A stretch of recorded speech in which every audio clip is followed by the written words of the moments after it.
เลยไปสิชินดูดีมากดูดีชิน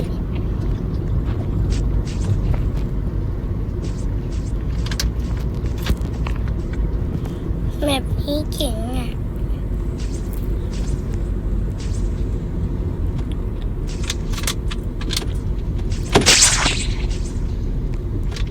โอ้โหไปไหนอ่ะโอ้ยอะไรเนี่ยเพื่อนจะแกล้งทำไมเนี่ยเลื่อนหมดเลยโอ้ยโอ้ยโอ้ยเราจะเปิดติดต่อเราจะไปถึงเส้นชัยให้ได้เพราะว่าเราไม่เคยดูเลยแม่หรือดูดีที่นะ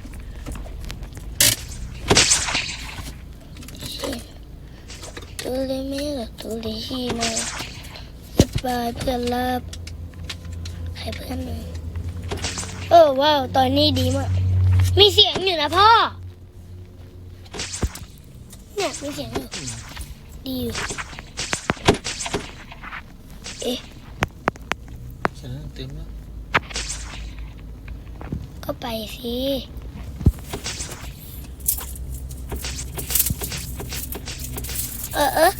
ใครเนี่ย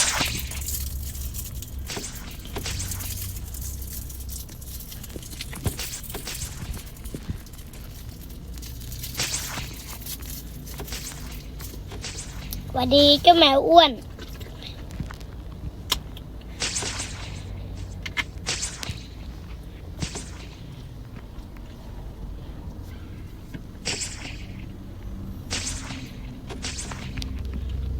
สไปเดอร์แมนตัวนั้นไม่ได้สปีดบอลนี่โลกเลยพ่อครับถามแน่หน่อยครับถ้าสักวันหนึ่งนายเป็นสตรีมเมอร์และนายได้เงินนายจะแบ่งเงินให้พ่อกับแม่นะขอบคุณครับพ่อจะเอาเท่าไหร่10 บาทและแม่ต้องมาถามแม่ถ้าพ่อเอา10 บาทนายให้100 บาทได้ไหมเงินไปโรงเรียนนาย10 บาทนายให้พ่อแม่100แต่แบงค์100อ่ะของนายไม่ต้องมันยังไม่เหมาะกับเด็กไปสิเพื่อนไปสิฉันไปสิฉันจะไปเร็วกดเร็วให้เพื่อนไปเร็วไปดิไปเร็วดิฉันเกลียดแกออกไปเร็วฉันอยากไปหาไปแม่แล้วไปแม่อยู่ไหนวะนู่นไงเฮ้ยทำไมมีแมวหน้าเปลวทำไมสไปเดอร์แมนงึกคิดว่าสะพานหายไปสิเพื่อนไปแมวเก๋แมวบวมแล้วจะมาลงมานั่งกับใครอ่ะน่ารักจังเลยน่าอยากน่าอยากนั่งไหม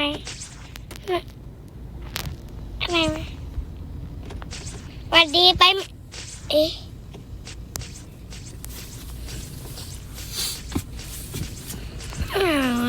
กินน่ะน่ารักจังเลยตรงนั้นน่ะแต่แค่ว่าด้านหลังมันแปลกนี่ไง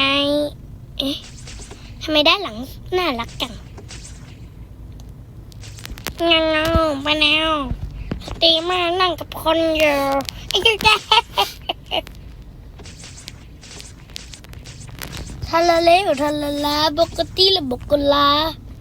ทุงเสียเลยทำไมมันขึ้นนานจังวะไปเร็วเสียเลยไปเร็ว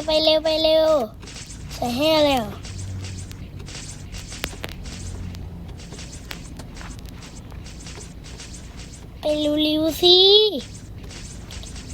กว่าจะมาสวัสดีแมวบวมน่ารักจังไปขอดูด้านหลังหน่อยได้ไหม ทำไมด้านหลังไม่มีอะไรเจ้าเหมียว ไปเร็วเลยฉันอยากไปหาไปเมน ไปแมนกำลังไปตกโหลตูดเก่งนะบ๊ายบาย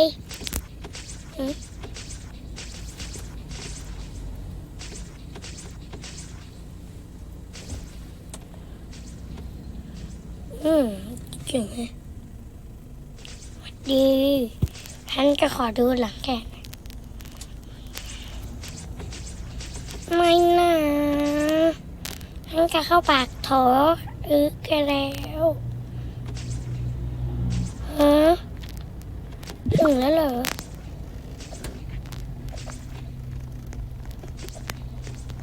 อ้าวเพื่อน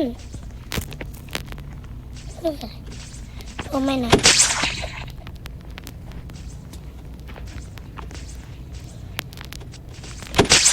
ชึบ